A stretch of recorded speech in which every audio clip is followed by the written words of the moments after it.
Polisi menyebut Rumah Sakit Hasan Sadikin Bandung telah menerima 2 aduan lain dugaan pemerkosaan Dr. Priguna Anugrah Pratama.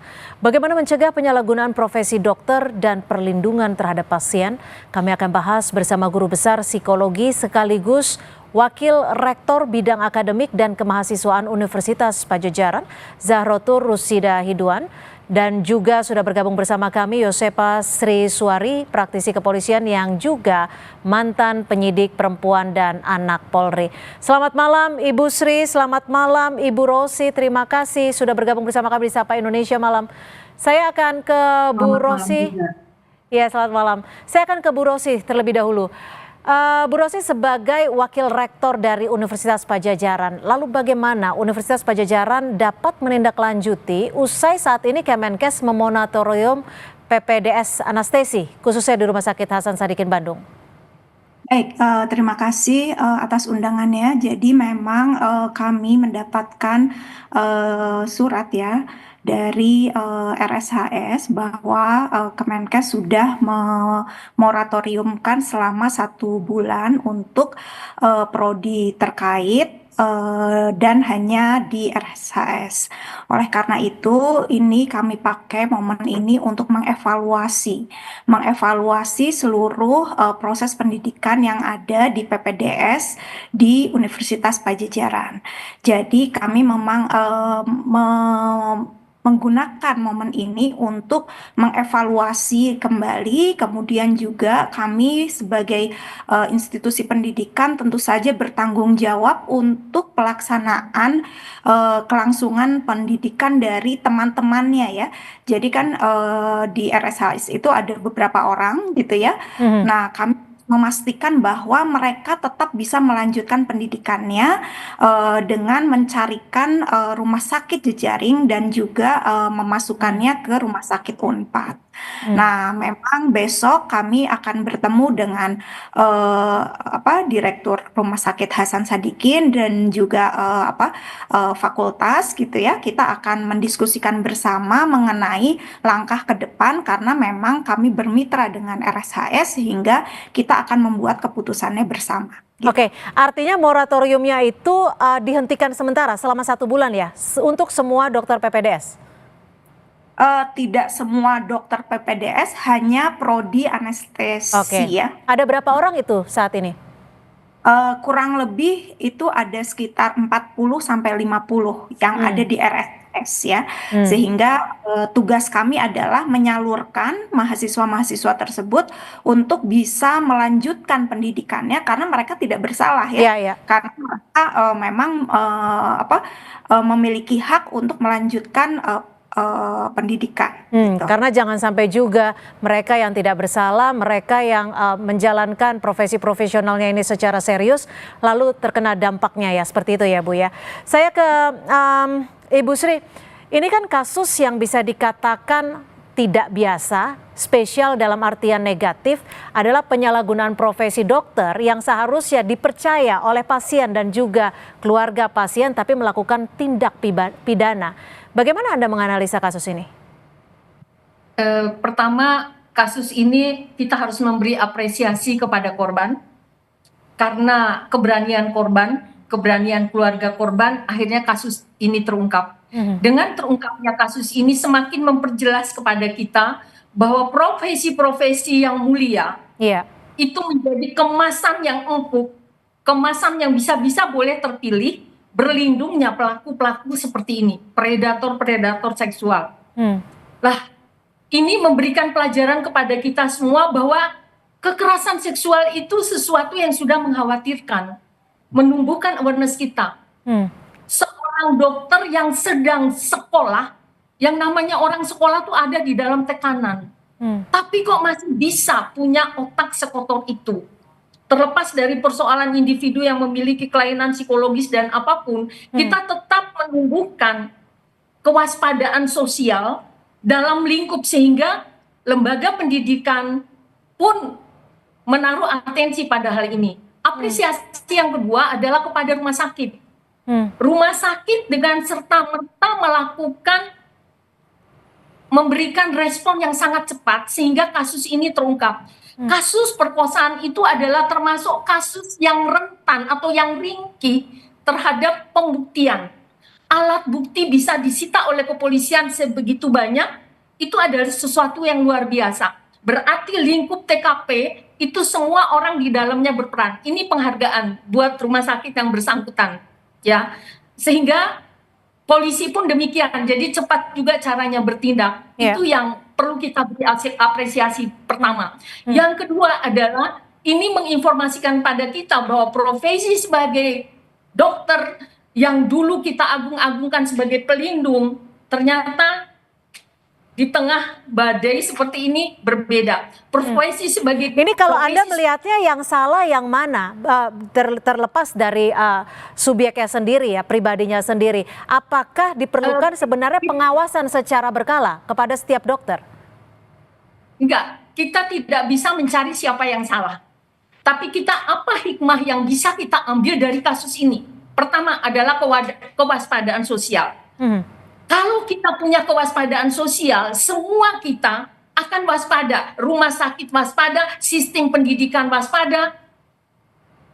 Artinya ini tidak ada Keluarga pun waspada. kewaspadaan kalau menurut Anda, Bu Sri? Remaja-remaja putri pun waspada. Nah, Jadi kita tidak dalam konteks untuk mencari siapa yang paling bisa disalahkan, tidak. Tetapi hikmah apa yang bisa kita ambil dari kejadian ini? Oke, Bu Rosi, kalau dari Unpad sendiri, khususnya kepada dokter-dokter PPDS, ada tidak pengawasan psikologis secara berkala yang mungkin dilakukan setiap beberapa bulan sekali untuk memastikan kondisi psikologis mereka itu dalam kondisi yang baik? Karena kan kita tahu bahwa profesi dokter itu memiliki tekanan yang besar, jam kerja yang panjang, dan juga tuntutan baik dari keluarga pasien yang begitu besar. Ya, baik. Jadi memang untuk masuk PPDS saja kami sudah memberlakukan ada beberapa seleksi ya. Salah satunya psikotes, kemudian juga MMPI gitu ya. Nah, kemudian pada pelaksanaannya kami juga memiliki pusat konseling Unpad yang gratis dilakukan untuk semua sivitas khususnya mahasiswa. Dan juga kami memiliki biro psikologi lainnya gitu yang berbayar, klinik Unpad dan lain sebagainya, sehingga sana kami fasilitasi. Nah, kemudian ada kontak 24 jam yang bisa dihubungi oleh mahasiswa baik yang merasa ada permasalahan pribadi ataupun merasa ada dibully dan lain sebagainya. Yang pertama itu langsung kepada wakil dekan Fakultas Kedokteran gitu ya. Kemudian yang kedua memang ada yang hotline seperti itu. Tapi gini Bu Rosi, kadang-kadang kan ketika seseorang itu dalam keadaan tertekan, dalam keadaan psikis yang terganggu, seseorang itu belum tentu merasa perlu untuk mengadukan kepada psikolog.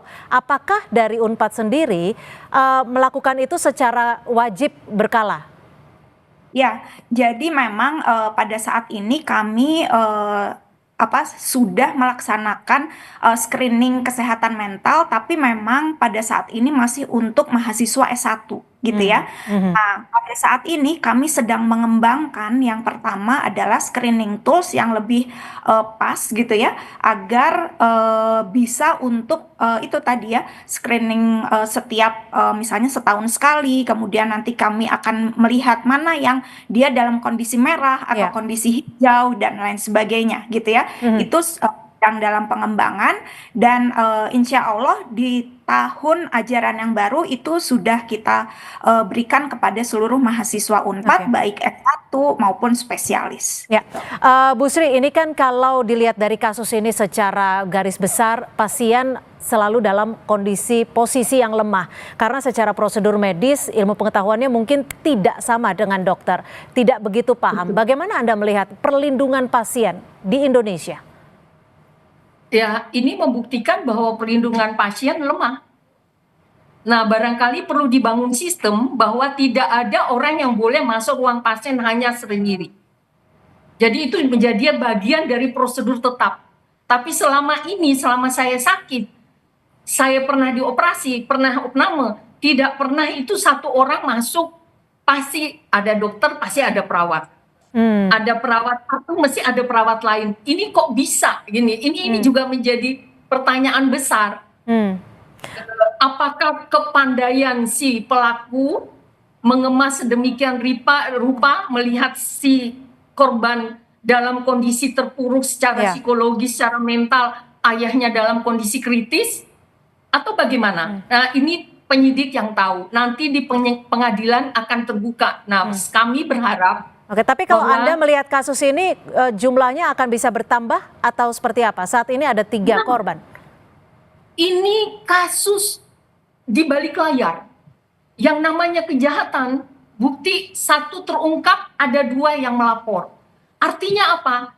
Kalau kita tidak sadar, apakah kita tahu bahwa kita adalah korban? Apalagi dalam kita kondisi sakit. Dan ini sangat rentan. Ini perlindungan korban. Jadi makanya saya bilang, hikmah dari kejadian ini memberikan pelajaran buat semua pihak yang menjadi subjek, apakah itu rumah sakit, apakah itu kampus, apapun itu, belajar. Oh, ini ada kejadian yang kayak gini. Manajemen risiko-risiko ini harus mulai diinventarisir.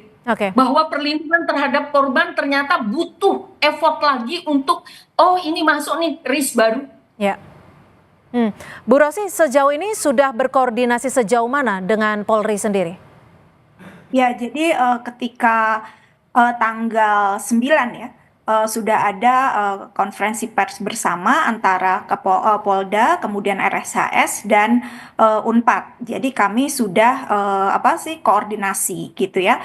Itu yang kemarin. Tapi pada tanggal 18 ya, ketika pelaksanaannya itu juga kami sudah terus memantau, karena bagaimanapun juga kami ada praduga tak bersalah ya.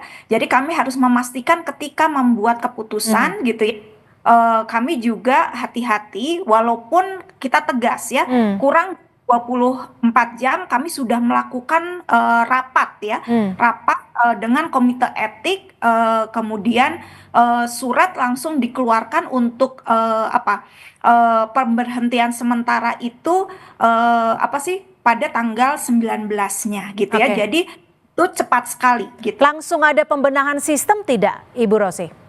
Ya, jadi sekarang ini kami sedang mengevaluasi nih, tidak hanya pada prodi tersebut, tapi ke semua prodi gitu ya. Kami ingin melihat apakah yang seharusnya berjalan itu di mana nih bolongnya gitu ya. Nah, kemudian juga kami berencana untuk berdiskusi dengan mahasiswa PPDS kami gitu ya. Jadi kami sudah jadwalkan, kami juga ingin mengetahui gitu ya kondisi yang ada di lapangan seperti apa. Baik, terima kasih Guru Besar Psikologi sekaligus Wakil Rektor Bidang Akademik dan juga Kemahasiswaan Universitas Padjadjaran, Bu Zorotur Rusyida atau Ibu Rosi, dan juga Bu Yosepa Sri Suari, praktisi kepolisian yang juga mantan dari penyidik perempuan dan anak Polri. Terima kasih Ibu-ibu, selamat malam.